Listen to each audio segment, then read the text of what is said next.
Hola familia y amigos, bendiciones en el nombre poderoso de Jesús.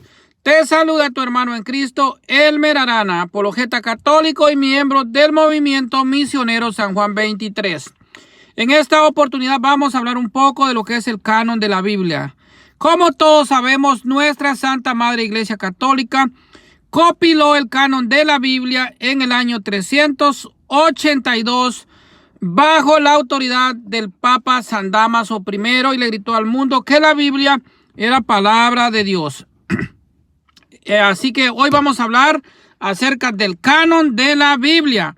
Los hermanos separados niegan que la iglesia haya compilado la Biblia y que Dios mismo le haya dado a la iglesia la revelación de la verdad. Pero ahora vamos a demostrar qué es el canon de la Biblia y cómo nuestra Santa Madre Iglesia compiló ese canon. Así que la iglesia tiene no solo la santa tradición, sino también la Santa Escritura, que es inspiración de Dios. Es la palabra de Dios escrita. Así que la palabra canon viene de lo que significa la lengua griega y corresponde a la expresión una caña recta que sirve para sostener derecha alguna cosa. Para nosotros es como una regla de fe para determinar si una cosa es verdadera o es falsa. Es el criterio de la verdad de una afirmación. Es la medida, la norma o la regla de algo. Es como una medida. Es realmente una medida. Así que vamos a ver. La palabra canon, pues ya dije, viene de la lengua griega y corresponde a la expresión una caña recta que sirve para medir. Así que hay 4 cánones o listas oficiales de libros de la Biblia. El canon de los judíos, ellos solo aceptan 39 libros del Antiguo Testamento, pero no aceptan ninguno del Nuevo Testamento porque son cristianos. Esa es la razón, y ellos son judíos. Ellos no creen que Jesucristo sea el Hijo de Dios. Así que ellos aún están esperando al Mesías esperado. También está el canon de los protestantes. Ellos aceptan 39 libros del Antiguo Testamento y 27 del Nuevo Testamento para un total de 66 libros. Está el canon de los católicos. Nosotros aceptamos los 46 libros del Antiguo Testamento y los 27 libros del Nuevo Testamento, que fueron pues compilados totalmente por la Santa Madre Iglesia. Y esto nos da un total de 73 libros. También está el canon de los ortodoxos, o sea, los 200 millones de cristianos del Oriente Medio, que es nuestra iglesia hermana. Aceptan también, como los católicos, todos los 73 libros de la Biblia. Cabe preguntarnos por qué las iglesias cristianas evangélicas no aceptan todos los libros que están en la Biblia católica, y esto ha generado polémicas. La fijación del canon bíblico constituyó una necesidad para la iglesia. Era necesario hacerlo por la universalidad de la única iglesia, para mantener una misma regla de fe en todas las iglesias esparcidas por todo el mundo. Era indispensable disponer de un mismo canon frente a los herejes que recorrían con frecuencia a libros secretos que se llamaban apócrifos. Era de todo punto necesario delimitar claramente los libros normativos de la fe, distinguiéndolos de cualquier otro que fuera apócrifo o no. El objetivo doctrinal era comprender el significado de la canonicidad de los libros. El objetivo vivencial, valorar el magisterio autorizado de la iglesia. El canon de la Biblia es el catálogo o lista de los libros que la iglesia considera inspirados por Dios, llamados por los mismos libros canónicos. Son 73 libros, 46 del Antiguo Testamento y 27 del Nuevo Testamento, como yo ya mismo dije. El canon se aplica a toda la Sagrada Escritura, no solo a unas partes. Es competencia de la iglesia determinar cuáles son los libros inspirados y cuáles no lo son, porque tienen la autoridad recibida de Cristo con la asistencia del Espíritu Santo. Además, determina cuáles son, porque es ella, la iglesia, quien los ha escrito a lo largo de los años. La iglesia no llevó a cabo esa operación de modo arbitrario, sino mediante la aplicación de unos criterios tanto internos como externos, a través de los cuales le es permitido discernir y descubrir la regla de fe y de la verdad en un determinado libro como en un espejo. La iglesia y el canon, ¿qué relación hay? Es interesante saber que los 73 libros de la Biblia que tenemos entre manos son fruto de un discernimiento inspirado por Dios que hizo la iglesia, declarando cuáles libros son canónicos y cuáles son apócrifos, secretos o no inspirados, que es el verdadero significado de la palabra apócrifo. La pregunta que salta a la vista es saber quién tiene la autoridad o la capacidad para decidir si un libro pertenece o no a la Biblia. Lógicamente, la iglesia lo único que hace es atestiguar que ese libro existente ha sido inspirado por Dios. No es la iglesia quien inventa los libros. ¿Por qué corresponde a la iglesia discernir que ese libro es inspirado por Dios? Por dos motivos. Primero, la Biblia es palabra de Dios, es fruto de la predicación de la iglesia misma. Fue la primera comunidad cristiana quien empezó a poner por escrito su predicación sobre la vida y doctrina de Jesucristo. Entonces, solo a ella pertenece la justa interpretación de lo que escribió. Como pertenece solo al autor de un libro interpretar rectamente lo que escribió en su libro. Y dos, ¿por qué Jesús entregó a Pedro la llave de su reino? Es decir, de su iglesia. Y solo él, ungido a los apóstoles por mandato de Jesús, tiene el poder del Espíritu Santo de discernir la verdad. También los obispos. Siempre esto en comunión con el obispo de Roma, o sea, con el Papa.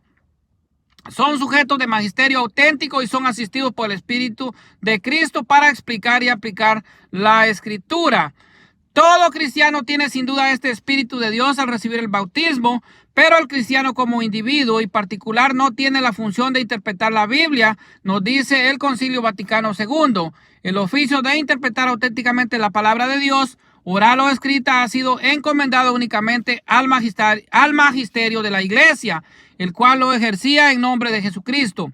Pero el magisterio no está por encima de la palabra de Dios, sino a su servicio para enseñar puramente lo transmitido, pues por mandato divino y con la asistencia del Espíritu Santo lo escucha devotamente, lo custodia celosamente, lo explica fielmente y de este depósito de la fe saca todo lo que propone como revelado por Dios para ser creído. Esto nos dice el Dei Verbum en el capítulo 10. De aquí concluimos lo siguiente: la Biblia tiene que considerarse una expresión de fe de la Iglesia apostólica. San Agustín afirmaba: no creía en el Evangelio si no fuera por la autoridad de la Iglesia Católica que me lo ordena. Y los primeros obispos de la Iglesia llamaban a la Biblia el libro de la Iglesia porque lo consideraban un libro sagrado de la Iglesia Católica. En conclusión, todo libro inspirado es canónico y no al revés. Es decir, canonicidad es efecto de la inspiración.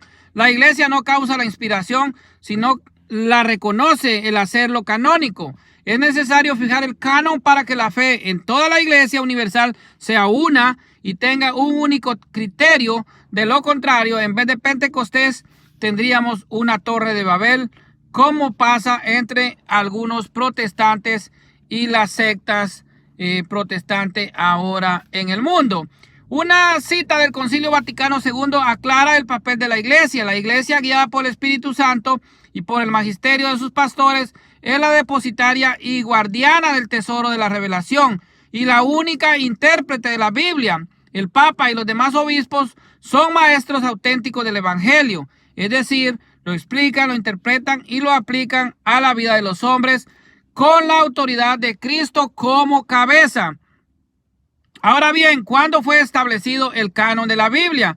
Desde los primeros tiempos de la cristiandad se consideraba algunos escritos como canónicos o inspirados y otros los rechazó. A estos últimos los llamó apócrifos. La palabra canónico se utilizó por primera vez en el concilio de Laodicea de Frigia en el año 360. En el canon 59 se establece que en la asamblea no se debe recitar salmos privados o libros no canónicos, sino solamente los libros canónicos del Nuevo y del Antiguo Testamento.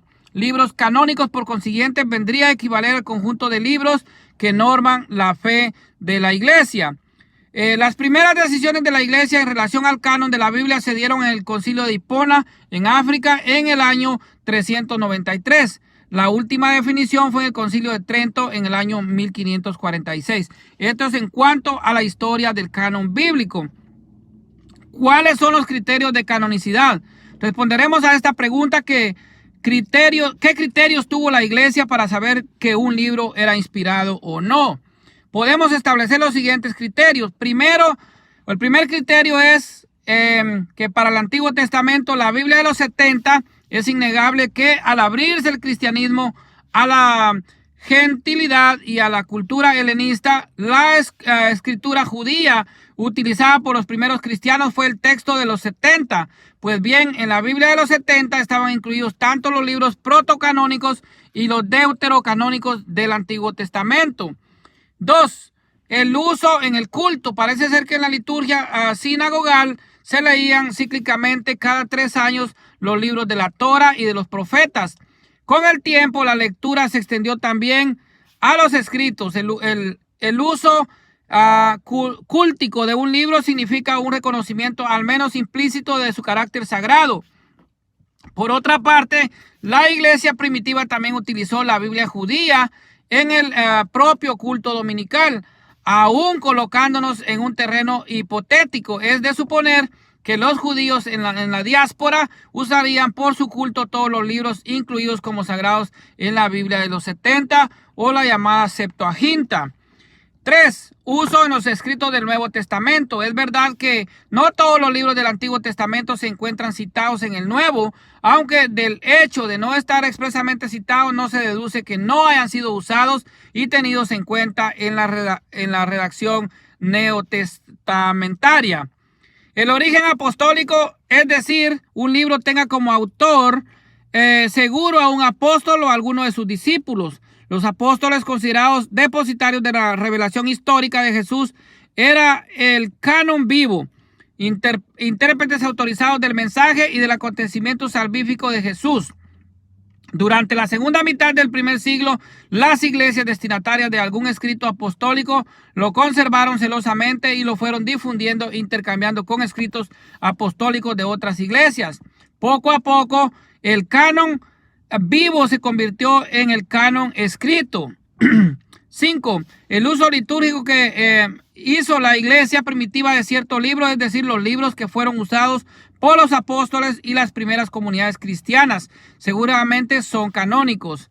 La coherencia, es decir, que la enseñanza de un libro sea coherente con el resto de la escritura. La ortodoxia. Ningún libro podría ser auténtico si contenía una interpretación del misterio de Jesús contraria a la ortodoxa, que se había formado con la tradición viva de los apóstoles. Listas antiguas del canon. La formación de una lista implica la aceptación de los libros enlistados como libros de carácter peculiar. En la carta escrita por Atanasio para la Pascua del año 367 ya se enumeran sin vacilación todos los libros del Nuevo Testamento. Este catálogo, 18 años más tarde, en el año 385, sería aceptado por San Jerónimo y divulgado por él en Occidente a través de su traducción oficial latina llamada la Vulgata. Como todos sabemos, San Jerónimo, por orden del Papa San Dámaso I, fue el traductor de la Biblia al latín. Una vez pues presentados los criterios, está claro que ninguno aisladamente ha basado a la iglesia para determinar la canonicidad o no de un escrito. Ha sido la conjunción de algunos de ellos a todos los que ha dado a la iglesia la certeza, bajo la asistencia y guía del Espíritu Santo, de estar ante un libro sagrado y por lo tanto debe ser reconocido como tal. Entonces, ¿cómo se dividen los libros canónicos? Los 73 libros inspirados canónicos de la Biblia se dividen en protocanónicos, que son también aquellos libros que fueron y son considerados inspirados, sea por la religión judía, sea por la religión católica, como también por las iglesias protestantes. Es decir, que su inspiración no ha sido puesta en duda por ninguna iglesia.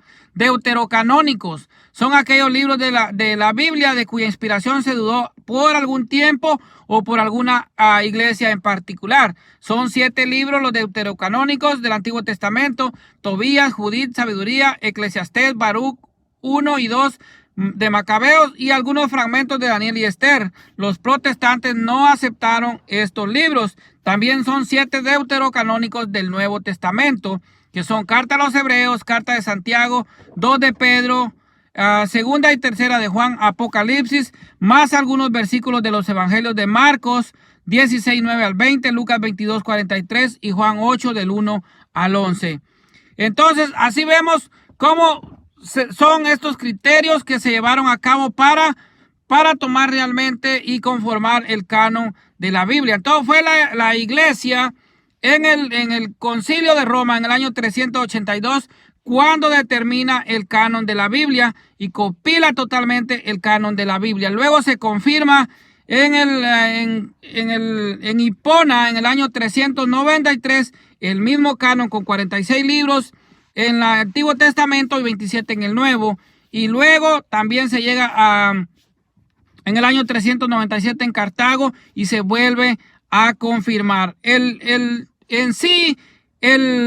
Lo que es el canon terminó cerrándose hasta el año 1546, cuando entraron en el segundo canon la lista de los 7 libros que por algún tiempo la iglesia había dudado, pero ahora conforma 46 libros en el Antiguo Testamento y 27 en el Nuevo para hacer un total de 73 libros. Así es de que más adelante les voy a seguir hablando cómo realmente se formó el canon del Nuevo Testamento. O sea, qué hizo la iglesia, qué hizo proceso, pero quiero que entendamos que la Biblia es un libro sagrado de la Iglesia Católica.